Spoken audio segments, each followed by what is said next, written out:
আসসালামু আলাইকুম এভরিওয়ান। সবাইকে নীরা কমার্স একাডেমিতে স্বাগতম। সবাই কেমন আছো? আশা করি ভালো আছো। আজকে হচ্ছে আমাদের আর্থিক অবস্থা বিবরণের স্ট্রাকচার ক্লাস হচ্ছে 2। আমরা আজকে ক্লাস 2 তে কি নিয়ে আলোচনা করব? বোর্ডে দেখতে পাচ্ছ আমি লিখে রেখেছি। কি লিখে রেখেছি? মালিকানা সত্ত্ব বিবরণী। দ্যাট মিন্স এখন আমরা আজকে মালিকানা সত্ত্ব বিবরণীর স্ট্রাকচারটা দেখব। ঠিক আছে, মালিকানা সত্ত্ব বিবরণীর একটা নরমাল একটা সূত্র আছে। সেটা কি দেখো, মূলধন যোগ আয় বিয়োগ ব্যয় বিয়োগ উত্তোলন।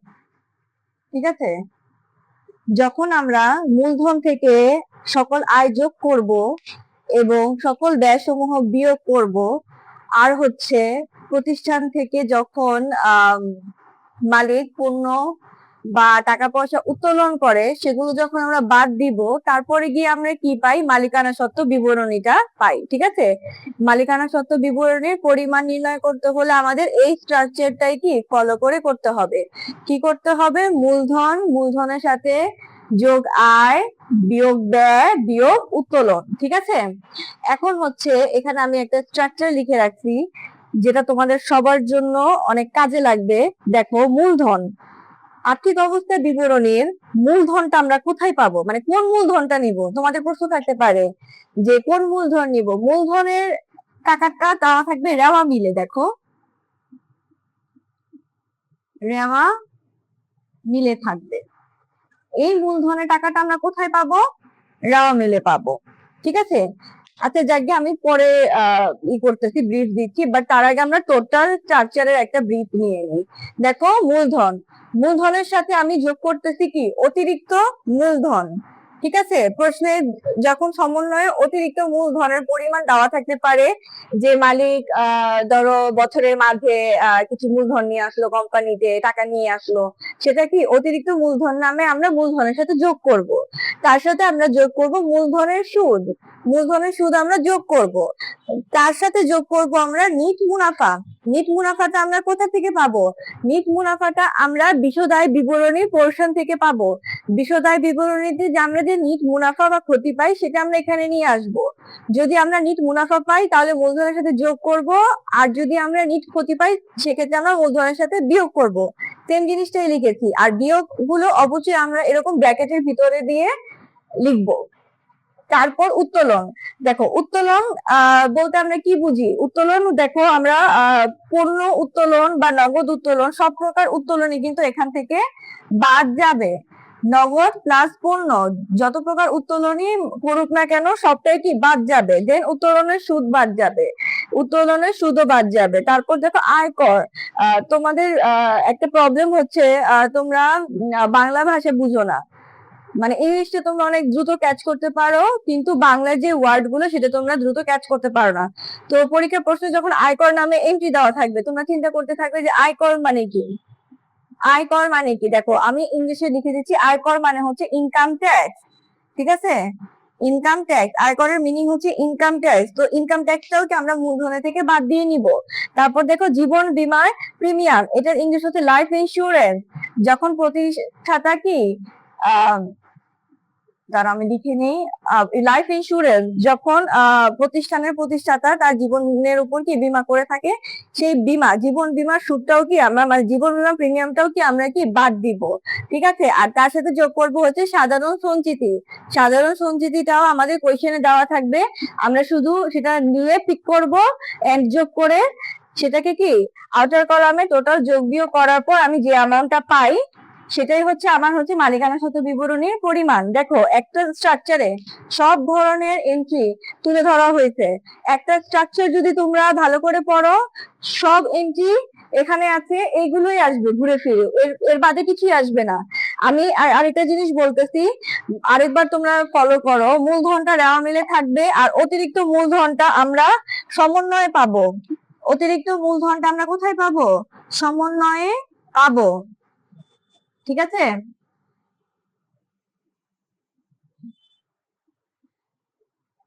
তারপর দেখো, আমি কিছু নোট বলি, তোমাদের মুখে বলে দিচ্ছি। কারণ লিখতে অনেক সময় লাগবে, যার জন্য আমি মুখে বলে দিচ্ছি 2-3 বার করে। তোমরা কাইন্ডলি এই জিনিসগুলো একটু নোট আকারে লিখো। নোট 1 দিয়ে লিখবে তোমরা, রাওয়া মিলের ভিতরে যে মূলধনের সুদ নামক এন্ট্রি দেওয়া থাকবে সেটা মালিকানা সত্ত্ব বিবরণীতে আসবে না। আমি আবারও বলছি, রাওয়া মিলের ভিতরে যে মূলধনের সুদ নামক এন্ট্রি থাকবে সেটা মালিকানা সত্ত্ব বিবরণীতে আসবে না। শুধুমাত্র সমন্বয়ে দেওয়া এন্ট্রি মালিকানা সত্ত্ব বিবরণীতে কি আসবে। বুঝতে পেরেছো? আমাদের রাওয়া মিলে অনেক সময় মূলধন, মূলধনের সুদ, এরকম অনেক নানান আইটেমস কি দেওয়া থাকতে পারে, কিন্তু রাওয়া মিলে দেওয়া যে মূলধনের সুদটা থাকবে সেটা আমরা এখানে পিক করব না, সেটা আমরা মালিকানা সত্ত্ব বিবরণীতে কি নিব না, পিক করব না। আমরা শুধুমাত্র সমন্বয়ে থাকা যে মূলধনের সুদ ধার্য করতে বলতে পারে, যে মূলধনের উপর 5% সুদ ধার্য করো, বা মূলধনের উপর 7.5% সুদ ধার্য করো, বা মানে এরকম টাইপের যদি বলা থাকে, সেই ক্ষেত্রে আমরা সেই মূলধনের সুদটা কি আমরা এখানে এসে কি যোগ করব মূলধনের সাথে। ঠিক আছে, এটা ছিল আমার note number 1। And note number 2 তোমরা লিখো, পণ্য উত্তোলনের উপর কোনো সুদ ধার্য করতে হয় না। পণ্য উত্তোলনের উপর কোনো সুদ ধার্য করতে হয় না। দেখো, মালিক উত্তোলন দুই ধরনের হয়, একটা পণ্য উত্তোলন আর একটা কি নগদ টাকা উত্তোলন। এখন মালিক যদি পণ্য উত্তোলন করে সেক্ষেত্রে সে কোনো সুদ দিবে না, কিন্তু মালিক যদি টাকা উত্তোলন করে সেক্ষেত্রে কি সুদ ধার্য করা যেতে পারে। ঠিক আছে, বা সুদ ধার্য করা যায়। এটা হচ্ছে আমার সেকেন্ড নোট 2। এখন দেখো, উত্তোলনের উপর মানে একটা ফিক্সড একটা সুদ অ্যামাউন্ট আছে, যে আমরা, এটা হচ্ছে নোট নাম্বার 3। উত্তোলনের উপর সবসময় 6 মাসের সুদ ধার্য করতে হবে। যেমন ধরো এখানে প্রশ্নে দেওয়া আছে উত্তোলন 50,000 টাকা। ঠিক আছে, উত্তোলন 50,000 টাকা। এখন সামহাও আমি 4 মার্ক দিয়ে লিখতেছি, সমন্বয় বলা আছে যে উত্তোলনের উপর সুদ ধার্য করতে হবে। উত্তোলনের উপর সুদ ধার্য করতে হবে। এখন এখানে কিন্তু বলে দেওয়া হলো না যে সুদটা আমি কত পার্সেন্ট ধরবো, জাস্ট আমাকে এই জিনিসটা রাওয়া মিলে দেওয়া থাকবে, উত্তোলন ধরো 50,000 টাকা, আর জাস্ট আমাকে বলে দিল উত্তোলনের উপর সুদ ধার্য করতে হবে, কিন্তু আমি জানি না কত পার্সেন্ট সুদ ধার্য করবো, কারণ আমাকে বলে দেয় নাই। তারপর তুমি কি করবে, এটা নিয়ে থিঙ্ক করতে থাকবা, টাইম ওয়েস্ট হবে। এগুলো নিয়ে টাইম ওয়েস্ট করা যাবে না, ভালো করে স্ট্রাকচার পড়ে নিবা, দেখে নিবা, তারপর অঙ্ক শুরু করবা। আমি একটু তোমাদের একটা ছোট্ট একটা এক্সাম্পল দিয়ে বুঝিয়ে দিই।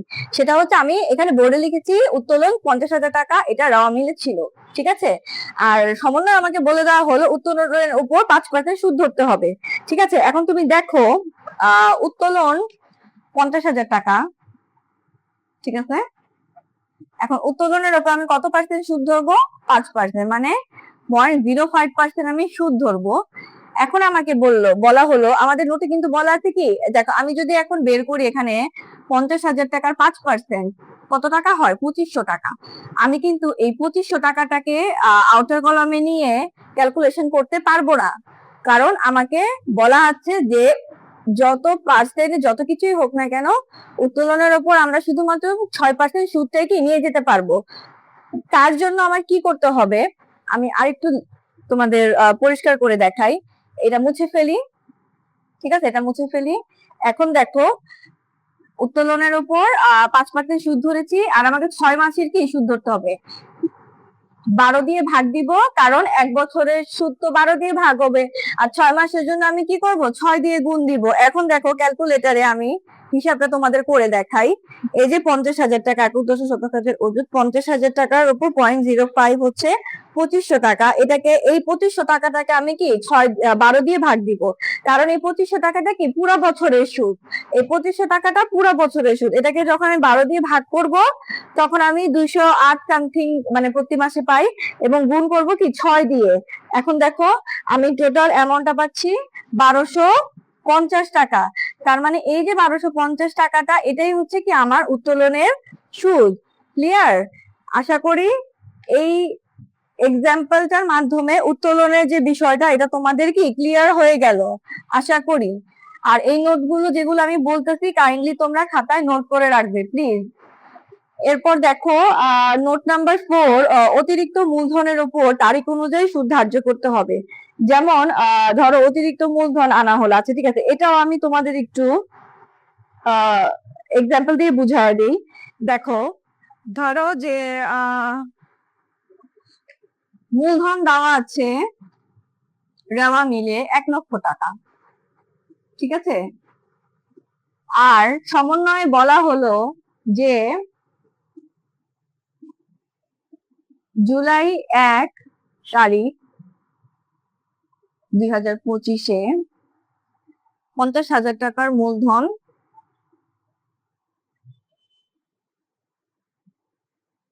নিয়ে আসা হলো,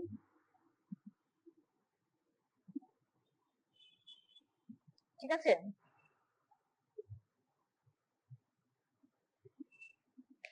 এখন কি বুঝলাম আমরা বলতো? এখানে তারপর আমরা লিখতে পারি যে মূলধনের ওপর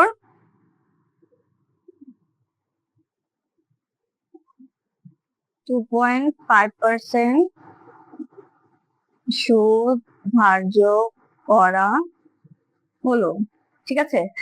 এটা একটা আমি এক্সাম্পল মানে দেখাচ্ছি তোমাদের, যাতে অঙ্ক করতে গেলে জিনিসগুলো ইজি হয়ে যায়, তোমাদের আগেই জিনিসগুলো কি পরিষ্কার থাকে। এখন দেখো আমি মূলধন যেটা দেওয়া মিলে আছে 1 লক্ষ টাকা, আর সমন্বয় বলে দেওয়া হয়েছে যে জুলাই 1, 2025-এ, ঠিক আছে। তুমি ধরো তোমার অঙ্কটা ছিল 2025, ধরো 1 জানুয়ারি 2025-এর অঙ্ক, ঠিক আছে। আর আমি জুলাই 1 মানে কি বছরের মাঝামাঝি সময়, ঠিক আছে, বছরের মাঝামাঝি সময় আমি আরো 50,000 টাকা কি আমার প্রতিষ্ঠানে কি যুক্ত করেছি। তার মানে এই যে মূলধন এটা দেওয়া মিলে দেওয়া 1 লক্ষ টাকা, তার সাথে আমি যোগ করে নিব কি অতিরিক্ত মূলধন, অতিরিক্ত মূলধন কত টাকা? 50,000 টাকা। এটা যদি আমি যোগ করি তাহলে দেখো আমার মূলধনের পরিমাণ দাঁড়ায় 1,50,000 টাকা, ঠিক আছে। আমার মূলধনের পরিমাণ কত দাঁড়ালো? 1,50,000 টাকা দাঁড়ালো। তারপরে আমাকে বলা হলো যে মূলধনের উপর 2.5% সুদ ধার্য করা হলো, ঠিক আছে, মূলধনের উপর 2.5% সুদ ধার্য করা হলো। এখন দেখো মূলধনের উপর যখন আমি সুদ ধরতে যাব, এই যে 1 লক্ষ টাকা, এটার উপর আমি 2.5% ধরবো, এবং সেটা সারা বছরের জন্য আমি ধরবো, কারণ এটা কি আমার সারা বছর জানুয়ারি থেকে ডিসেম্বর পর্যন্ত আমি সেটা কি দিব, মূলধনটা পরিশোধ করব। তাহলে দেখো 1 লক্ষ টাকার 2.5% ইকুয়াল টু কত টাকা আসে? আমি একটু ক্যালকুলেটরে দেখি, 2500 টাকা, ঠিক আছে। আমি এখানে 2500 টাকা পেলাম, এটা আমার পুরো বছরের। কিন্তু অতিরিক্ত মূলধনের উপরও আমি সেম 2.5%ই ধরবো, মানে 0.025 এটাই ধরবো। বাট যদি আমি 50,000 টাকার উপর, দেখো অতিরিক্ত মূলধন আমার কত টাকা? 50,000 টাকা, 0.025 যদি ধরি 1250 টাকা আসে। এখন আমি যদি এখানে 1250 টাকা লিখি তাহলে কিন্তু আমার অঙ্ক ভুল হবে, কারণ প্রথমটা হচ্ছে বছরের শুরু থেকে মূলধন আনা হইতে, তাই তার উপর আমি পুরো জানুয়ারি থেকে ডিসেম্বর পর্যন্ত পুরো বছরের সুদটা আমি ধরে নিছি।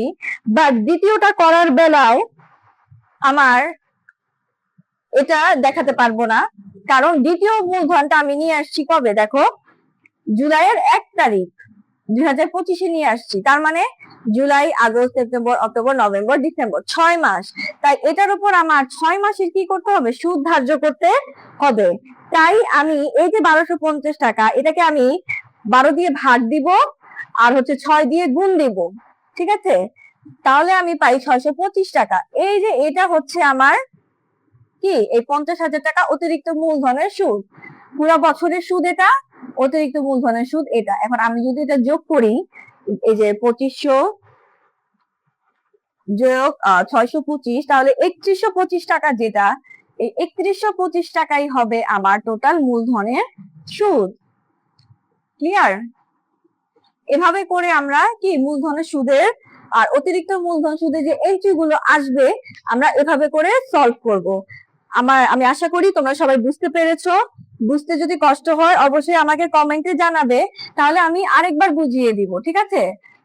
তোমরা অবশ্যই আমাকে জানাবে, এবং এই জিনিসটার অবশ্যই স্ক্রিনশট নিয়ে রাখবে না, খাতায়ও তুলে রাখবে। স্ক্রিনশট কিন্তু ওই মোবাইলে গ্যালারিতেই পড়ে থাকবে, তাই দরকার নেই স্ক্রিনশট নেওয়ার। ক্লাসটার সাথে সাথেই খাতায় তুলে ফেলবে, তাহলে তোমাদের জন্য কিন্তু ইজি হবে, ঠিক আছে? আর আরেকটা লাস্ট নোটটা লিখে রাখো, যদি কোনো তারিখ উল্লেখ না থাকে সেক্ষেত্রে অতিরিক্ত মূলধনের সুদ 6 মাসে ধরতে হবে, ঠিক আছে? উত্তোলনের সুদ যেমন ফিক্সড আমরা 6 মাসেরই ধরে নিব। এখন সেম ভাবে যেমন আমার কিছুক্ষণ আগে যে তারিখটা ছিল, তারিখটা যদি না থাকতো সেক্ষেত্রে আমি কি করতাম, 6 মাসের সুদটাই ধরে নিতাম, ঠিক আছে? তাহলে তোমাদের সবাইকে অনেক অনেক ধন্যবাদ আমার ক্লাসটা মনোযোগ সহকারে দেখার জন্য। আজকের ক্লাসটা আমি এ পর্যন্তই রাখছি। সবাই ভালো থাকবে, সুস্থ থাকবে। আল্লাহ হাফেজ।